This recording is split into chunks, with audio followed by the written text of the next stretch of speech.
असीम शक्तियों के स्वामी पितामह भीष्म द्वापर युग के शीर्ष योद्धाओं में आते थे। कितने शक्तिशाली थे देवव्रत भीष्म, कौन से अस्त्र शस्त्र थे उनके पास, कितने युद्ध लड़े थे उन्होंने, और भी बहुत से रहस्य जो उनके जीवन से जुड़े थे, वे सब जानेंगे हम आज इस वीडियो में। इसे अंत तक अवश्य देखें। अगर आपको ये वीडियो पसंद आए तो इसे लाइक और चैनल को सब्सक्राइब अवश्य करें। गंगा जी ने शांतनु से विवाह करने से पहले ये वचन लिया था कि वह कभी भी गंगा के किसी भी कार्य में हस्तक्षेप नहीं करेंगे।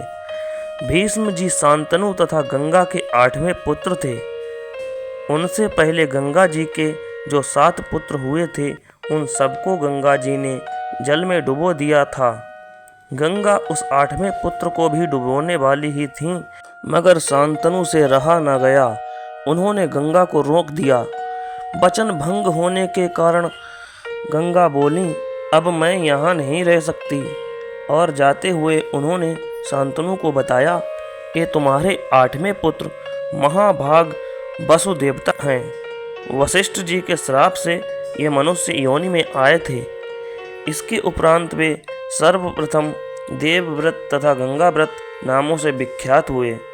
शांतनु हरिदास की पुत्री सत्यवती पर मोहित हो गए थे और उन्होंने हरिदास के समक्ष उनकी पुत्री सत्यवती से विवाह का प्रस्ताव रखा, पर हरिदास ने एक शर्त रख दी कि हस्तिनापुर का उत्तराधिकारी सत्यवती से होने वाले संतान ही बने। तब देवव्रत भीष्म जी ने आजीवन अविवाहित रहने की प्रतिज्ञा कर ली और इसी से प्रसन्न होकर शांतनु ने देवव्रत को इच्छा मृत्यु का वरदान दिया था। भीष्म पितामह ने अपनी आरंभिक शिक्षा भिन्न भिन्न गुरुओं से अर्जित की थी। देव गुरु बृहस्पति से उन्होंने दंड नीति, दैत्य गुरु शुक्राचार्य से राजनीति और अन्य शास्त्रों का ज्ञान ग्रहण किया था। गुरु वशिष्ठ से वेदों का ज्ञान लिया। च्यवन ऋषि से आयुर्वेद तथा अन्य शास्त्रों का ज्ञान लिया। सनत कुमार से मानसिक तथा आध्यात्मिक ज्ञान सीखा। भगवान परशुराम से अस्त्र शस्त्र विद्या, धनुर्विद्या का संपूर्ण ज्ञान सीखा।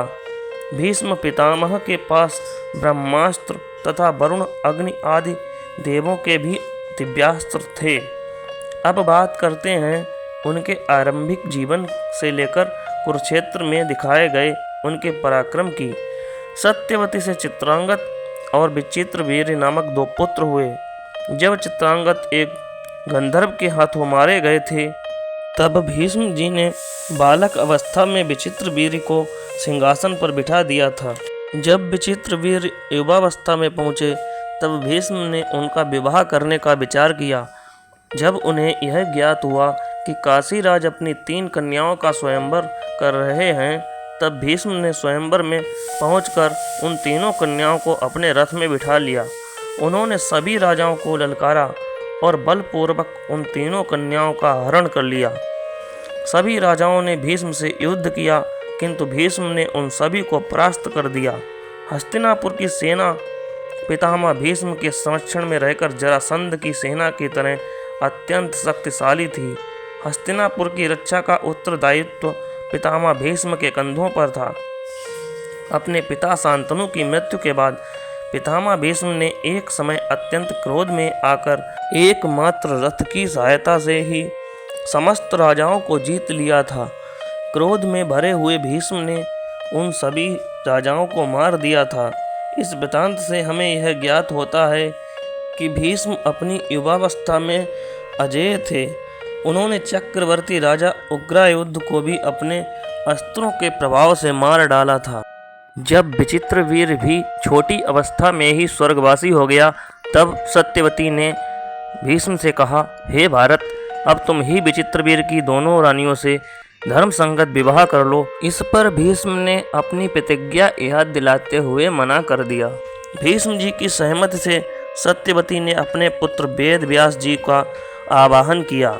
तब व्यास जी ने अपने तप की सहायता से विचित्रवीर्य की पत्नियों से पांडु तथा धृतराष्ट्र का जन्म किया। महाभारत के उद्योग पर्व 188 के अनुसार पांचाल नरेश महाराज द्रुपद ने पितामह भीष्म से बदला लेने के लिए भगवान शंकर की घोर तपस्या की। तब भगवान शंकर ने प्रकट होकर वर मांगने को कहा।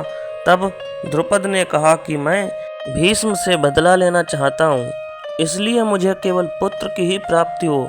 भगवान शंकर बोले, ऐसा संभव नहीं है, लेकिन तुम्हें पहले कन्या प्राप्त होगी, फिर वही पुरुष बन जाएगी।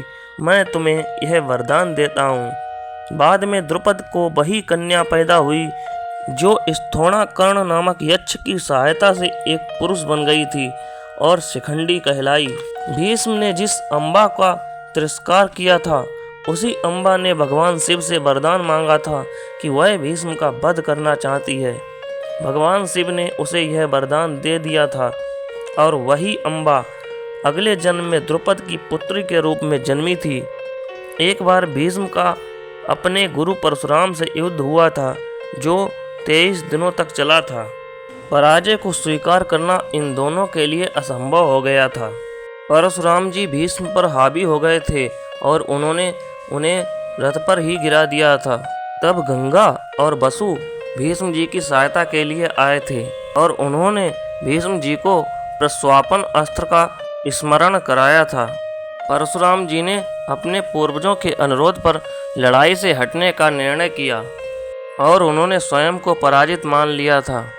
विराट युद्ध अर्जुन और पितामह भीष्म का प्रलयंकारी युद्ध हुआ था।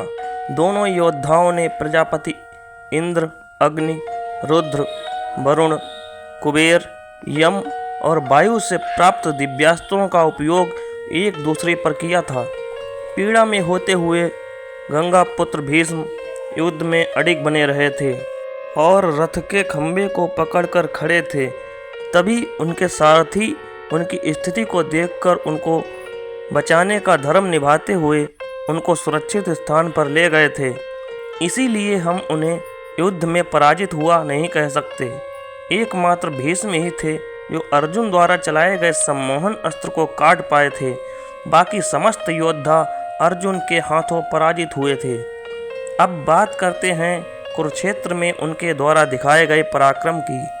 कुरुक्षेत्र युद्ध में कौरव पक्ष से सर्वप्रथम पितामह भीष्म को सेनापति बनाया गया था। वे प्रतिदिन 10,000 सैनिकों का वध कर देते थे तथा 1,000 रथ सवारों का वध करते थे। उन्होंने विराट के पुत्र श्वेत को पहले दिन ही मार दिया था।